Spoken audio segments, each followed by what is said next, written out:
Hello दोस्तों, तो कैसे हैं आप लोग। आई होप कि सब अच्छे होंगे। आज हम देखेंगे सेमीकंडक्टर के बारे में। सेमीकंडक्टर आपका होता क्या है, जिसको हिंदी में क्या बोला जाता है, अर्धचालक बोला जाता है। अर्ध का मतलब होता है सेमी, चालक का मतलब होता है कंडक्टर, जो विद्युत के प्रवाह को एक मतलब एक दिशा से दूसरी दिशा पर ले जाने में मदद करता है। वही आपका चालक हो गया, विद्युत प्रवाह बोल सकते हैं उसको। ठीक। तो हम सबसे पहले देखेंगे सेमीकंडक्टर होता क्या है, अर्धचालक होता क्या है। तो आपको दो वर्ड देखने को मिलेगा, चालक और अचालक। चालक और अचालक। तो चालक मतलब हो गया जिसमें विद्युत प्रवाह होता है। विद्युत प्रवाह जो होता है आपका इलेक्ट्रिसिटी प्रोड्यूस होती है, आपके चालक हो गए। अचालक मतलब हो गया आपका विद्युत प्रवाह नहीं होता है। तो ये होता है आपका अचालक। जैसे हो गया आपका लकड़ी, इसमें हो गया आयरन, लोहा जिसको बोलते हैं, स्टील हो गया, सिल्वर हो गया। ये सब आपके विद्युत मतलब चालक के और चालक के एग्जाम्पल हो गए। तो चालक और अचालक तो समझ गए। तो यहाँ पर बोला है सेमीकंडक्टर आपका चालक एवं अचालक के बीच के पदार्थ होते हैं। मतलब जैसे आप देखे होंगे, मतलब रियल एग्जांपल मैं दे रहा, लाइफ का ही। एक मेल होते हैं, एक फीमेल होते हैं। ठीक। ये तो दो अलग अलग सेपरेट हो गए, लेकिन एक बीच कंडीशन जिसको बोलते हैं आपका ट्रांसजेंडर बोलते हैं, उभय लिंग भी बोला जाता है। जैसे पुल्लिंग और स्त्रीलिंग बोला जाता है, उसको उभय लिंग, जिसमें दोनों के गुण पाए जाते हैं। ठीक। तो वही होता है चालक और अचालक के पदार्थ को ही अर्धचालक कहा जाता है। इसका बेसिक सा डेफिनेशन हो गया, इसको आप याद कर लीजिए। ठीक। यहाँ पर अर्धचालक किसको बोलते हैं समझ में आ गया। इसके बाद अर्धचालक वे ठोस हैं जो सामान्य अवस्था में, अर्धचालक जो होते हैं वे ठोस होते हैं जो सामान्य अवस्था में कुचालक होते हैं। अब यहाँ पर से एक और वर्ड आ गया आपका, कुचालक और सुचालक। कुचालक और सुचालक, इसमें भी डेफिनेशन पूछा जाता है, बेसिक सा सवाल है। कुचालक का मतलब जिसमें विद्युत प्रवाह नहीं होता है, और जिसमें सुचालक मतलब विद्युत प्रवाह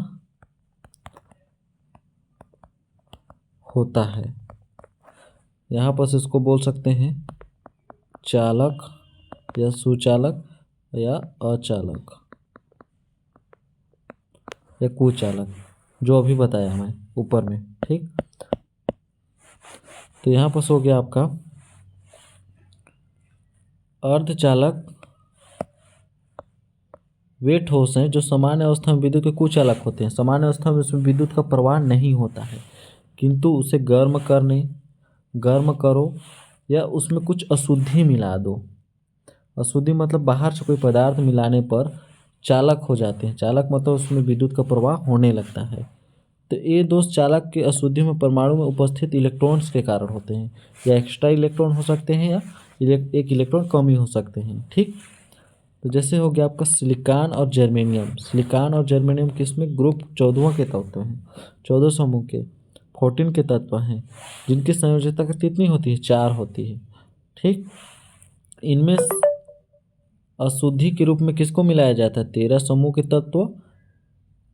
जो आपके अर्धचालक कौन कौन से हो सकते हैं, आपके ग्रुप 14 के तत्व जो एकदम न्यूट्रल होते हैं, उसमें अभी जान नहीं है। ठीक। 14 के तत्व जिनकी संयोजकता 4 होती है, उसमें कोई जान नहीं है, लेकिन उसमें जान लाने के लिए क्या करते हैं, अशुद्धि के रूप में या मतलब इम्प्योरिटी के रूप में, या तो हम 13वें समूह के तत्वों को मिला दें या 15वें समूह के तत्वों को मिला दें। 13वें समूह में आपका गैलियम हो गया, एल्यूमिनियम आ जाता है। 15वें समूह में आपका फास्फोरस हो गया, आर्सेनिक हो, को मिलाने पर ठोस विलयन प्राप्त होते हैं।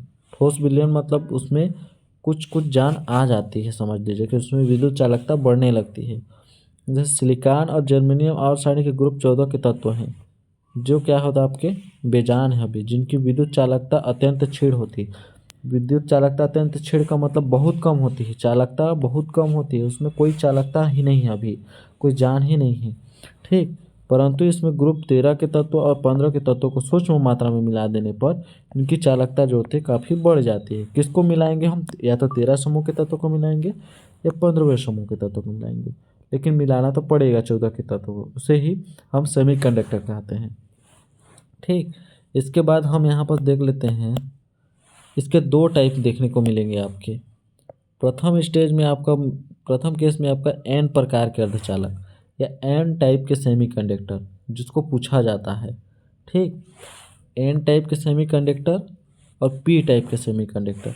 तो सबसे पहले हम उसको देख लेते, समझ लेते कि एन और पी क्या होता क्या, उसको बेसिक सा, फिर डेफिनेशन देखेंगे तो और अच्छी तरीके से क्लियर आ जाएगा। तो यहाँ पर आपका आ गया एन टाइप। ठीक, दूसरा हो गया आपका पी टाइप।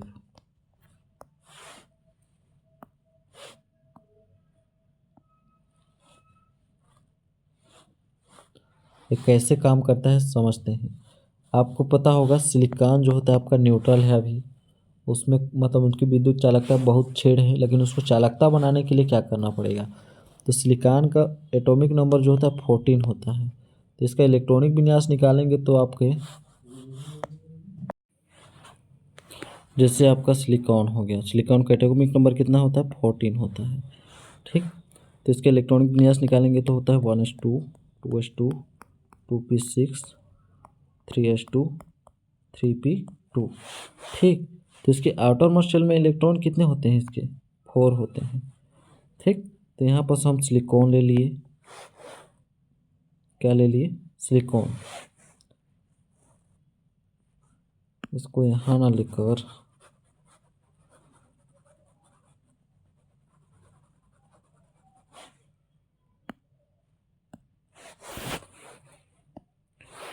लेकर यहाँ पर ले लेते हैं।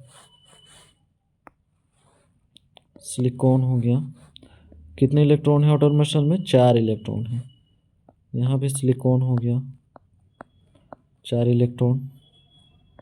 यहाँ भी सिलिकॉन हो गया।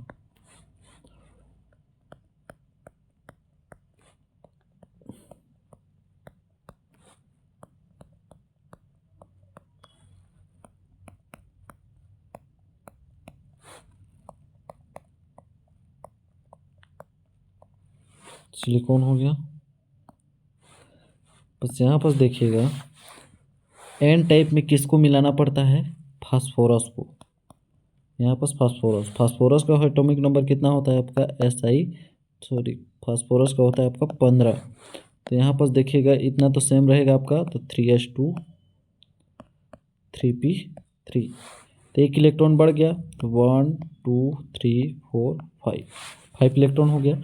अब सल्फर को बॉन्डिंग के लिए कितने इलेक्ट्रॉन चाहिए? ओनली 4 इलेक्ट्रॉन चाहिए इसको अपना अष्टक कंप्लीट करने। इधर भी बॉन्डिंग कर लेगा। ठीक, यहाँ बॉन्डिंग कर लिया, यहाँ बॉन्डिंग कर लिया,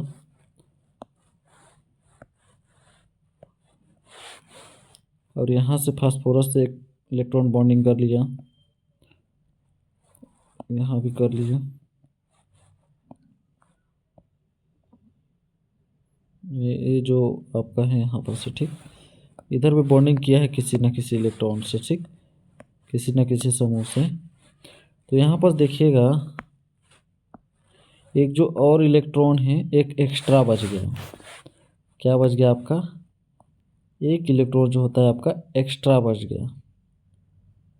तो इस एक्स्ट्रा इलेक्ट्रॉन के कारण इसमें विद्युत प्रवाह होने लगता है। किसके कारण? ये जो एक एक्स्ट्रा इलेक्ट्रॉन रिच है, फास्फोरस जो होता है इलेक्ट्रॉन रिच है, तो इसमें एक इलेक्ट्रॉन की अधिकता हो गई। इसके कारण जो होता है आपका एक इलेक्ट्रॉन रिच हो जाता है, जिसके कारण विद्युत प्रवाह जो होता है, इलेक्ट्रिसिटी जो होती है आपकी प्रोड्यूस होने लगती है। तो यही होता है आपका एन टाइप का अर्धचालक। क्या होता है? एन टाइप का अर्धचालक। इसी को बोला जाता है इलेक्ट्रॉन रिच के कारण उसमें इलेक्ट्रिसिटी प्रोड्यूस होने लगती है, जिसे हम एन टाइप के अर्धचालक कहते हैं। इसको तो हम समझने के लिए बताए। अब इसको हम पी प्रकार के में देखते हैं। ठीक, तो यहाँ पास का आपका क्या होगा? सेम टू सेम सिलिकॉन ही होगा चारों तरफ, यहाँ पे सिलिकॉन होगा। लेकिन यहाँ पर हम किसको मिलाएंगे अशुद्धि के रूप में? एल्यूमिनियम को ले लीजिए। सिलिकॉन का 14 हो गया तो 4 इलेक्ट्रॉन तो हो गए आपके।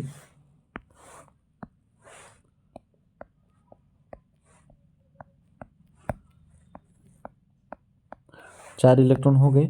अब एल्युमिनियम का जो होता है आपका एटॉमिक नंबर, उसका होता है आपका 13।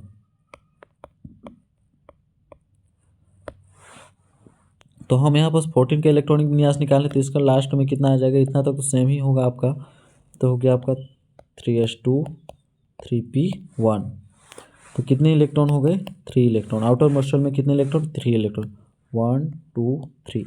तो यहाँ पर सब अगर सिलिकॉन और एल्युमिनियम बाइंडिंग करके क्या बना लेंगे आपका अष्टक कंप्लीट करने। इधर भी किसी न किसी ग्रुप से बाइंडिंग कर रहा है, जैसे यहाँ किया है, ठीक। तो यहाँ पे बाइंडिंग कर लिया, लेकिन यहाँ बाइंडिंग करने के लिए इसको इलेक्ट्रॉन नहीं मिलता क्योंकि इसके पास एक इलेक्ट्रॉन की कमी है। तो यहाँ पास एक होल्स जनरेट होता है। एक इलेक्ट्रॉन की कमी के कारण यहाँ पास क्या हो गया? होल। तो इसके कारण, इस होल के कारण यहाँ पास इलेक्ट्रिसिटी प्रोड्यूस होगा। इलेक्ट्रिसिटी जो होता है यहाँ पास इस होल्स के कारण प्रोड्यूस होगा, जिसे हम बोलते हैं पी प्रकार के सेमीकंडक्टर। ये हमको समझने के लिए सिर्फ मैं बताया, तो हम इसको डेफिनेशन के थ्रू देखेंगे तो और अच्छी तरीके से क्लियर आएगा। तो इसमें देखते हैं पहले एन प्रकार के अर्धचालक, ठीक। तो किसी अर्धचालक मतलब बोल सकते हैं 14 समूह में इलेक्ट्रॉन समृद्ध या इलेक्ट्रॉन रिच, क्या? इलेक्ट्रॉन रिच में कौन से आते हैं आपके? फास्फोरस। 15वें समूह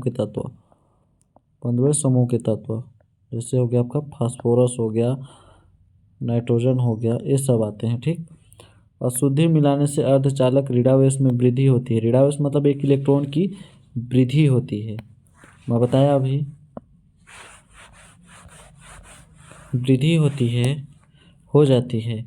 तो यहाँ पर एक और एक्सप्लेनेशन दिया हुआ है। यदि सिलिकॉन और जर्मेनियम में 14 समूह में ग्रुप 15 के तत्व जैसे आर्सेनिक हो गया, एंटीमोनिक हो गया के अशुद्धि के रूप में मिलाए जाते हैं, तो 4 संयोजकता बंध बनाने के पश्चात, 4 बंध तो बना लिया सिलिकॉन के साथ कोवैलेंट बॉन्ड, फिर एक अतिरिक्त इलेक्ट्रॉन बचा रहता है। क्या रहता है? एक इलेक्ट्रॉन अतिरिक्त बचा रहता है जो उच्च ऊर्जा स्तर में चला जाता है। जो कहाँ चला जाता है? उच्च ऊर्जा स्तर में, मतलब वो माइग्रेट करने लगता है।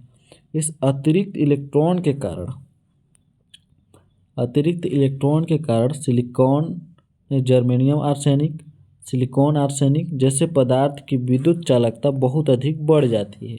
किसके कारण? इस अतिरिक्त इलेक्ट्रॉन के कारण, जिसको मैं ऊपर में एक्सप्लेन कर चुका हूँ। इस प्रकार चालक को एन टाइप के अर्धचालक कहा जाता है, या एन टाइप का सेमीकंडक्टर, क्योंकि इस प्रकार के अर्धचालक धारा में अतिरिक्त इलेक्ट्रॉन धारा प्रवाह होती है। अतिरिक्त इलेक्ट्रॉन के द्वारा, किसके द्वारा? अतिरिक्त इलेक्ट्रॉन मतलब एक एक्स्ट्रा इलेक्ट्रॉन के थ्रू धारा प्रवाहित होने लगती है। तो आपका बेसिक हो गया, ठीक। इसके बाद हम देख लेते हैं पी प्रकार के अर्धचालक। तो पी प्रकार के अर्धचालक में क्या बोलता है? किसी इलेक्ट्रॉन में न्यून अशुद्धि मिलाने पर, न्यून अशुद्धि मतलब समझ सकते हैं कि 13 समूह के तत्वों को मिलाने पर, न्यून अशुद्धि मतलब न्यून मतलब होता है कम, और अधिक मतलब होता है 15 समूह में अधिक इलेक्ट्रॉन थे, ठीक। तो 14 समूह में उससे कम वाले इलेक्ट्रॉन को मिलाने पर उसकी चालकता में क्या होती है? वृद्धि होती है। यदि जर्मेनियम और सिलिकॉन ग्रुप, जर्मेनियम सिलिकॉन आपके कितने हैं? 14वें समूह के तत्व हैं, ठीक। ग्रुप 13 के तत्व जैसे गैलियम हो गया, एल्युमिनियम हो गया, हम एल्युमिनियम का एग्जांपल दिया आपको, कि अशुद्धि के रूप में मिलाई जाए तो जर्मेनियम, एल्युमिनियम और सिलिकॉन गैलियम जैसे पदार्थ की 4 सहसंयोजक बंध बनाने के लिए एक इलेक्ट्रॉन की कमी हो जाती है। मैं दिखा दिया सिलिकॉन के साथ एक इलेक्ट्रॉन का एल्युमिनियम का नहीं बन पाया, तो एक इलेक्ट्रॉन की कम हो जाती है। अतः कुछ बिंदुओं में जहां इलेक्ट्रॉन उपस्थित होने चाहिए वहां खाली रह जाते हैं, मतलब होल्स क्रिएट हो जाता है। फलस्वरूप इलेक्ट्रॉन रिक्तियां उत्पन्न होती है। इलेक्ट्रॉन रिक्तियां मतलब उसमें रिक्ति मतलब क्या होता है? होल होता है ना भाई। तो रिक्त इलेक्ट्रॉन मुक्त स्थान धनावेश रिक्ति या कोटर पॉजिटिव होल, जो पॉजिटिव होल यहाँ पर होल जनरेट हुआ उसी को पॉजिटिव होल बोलते हैं, क्योंकि इन बिंदुओं पर परिणाम आवेश धनात्मक होता है। जब विद्युत क्षेत्र लगाया जाता है तब बगल में इलेक्ट्रॉन धनावेश कोटर या पॉजिटिव होल की तरफ प्रस्थान होने लगते हैं। तो जो सिलिकॉन का एक इलेक्ट्रॉन है वो किसी होल की तरफ जनरेट हुए, तो यहाँ के इलेक्ट्रॉन यहाँ जाने से यहाँ पर होल्स उत्पन्न हो गए। तो हम इस तरह दूसरी इलेक्ट्रॉन रिक्तियाँ उत्पन्न हो गई, मतलब यहाँ पर से एक इलेक्ट्रॉन की रिक्ति उत्पन्न हो गई। जब सिलिकॉन इससे बॉन्डिंग करेगा तो यहाँ का इलेक्ट्रॉन जब इस होल में जाएगा तो यहाँ का चल जाने से यहाँ भी होल हो गई, उत्पन्न हो गया। तो दूसरी क्या बोलते हैं, जब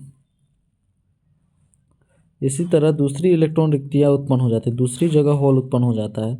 इस प्रकार धनावेश कोटरों में स्थानांतरण होता है, मतलब ऐसे चलते रहता है, जिसके स्वरूप क्या बोलते हैं, धारा का प्रवाह होता है धनावेश पॉजिटिव होल्स के द्वारा होता है। इससे ही हम पी प्रकार के अर्धचालक कहते हैं। ठीक, इसके बाद हम देख लेते हैं कि अर्धचालक का उपयोग कहाँ कहाँ पर से सेमीकंडक्टर का। तो इनका उपयोग ट्रांजिस्टर बनाने में किया जाता है। एन टाइप के अर्धचालक का संयोजन से एनपी जंक्शन प्राप्त होता है। ठीक, जिसका अनुप्रयोग ट्रांजिस्टर में किया जाता है, ट्रांजिस्टर ही में। ठीक, यह उपकरण एक विशेष दिशा में आसानी से धारा का प्रवाह करता है। ठीक, इसलिए इसका उपयोग रेक्टिफायर में भी उपयोग किया जाता है। जो प्रत्यावर्ती धारा एसी करंट और दिष्ट धारा डीसी डायरेक्ट करंट, ये अल्टरनेट करंट होगा और डायरेक्ट करंट में बदल देता है। आपका रेक्टिफायर जो मेन यूज होता है, जो आपका अल्टरनेट करंट और डीसी जो होता है डायरेक्ट करंट में बदल देता है।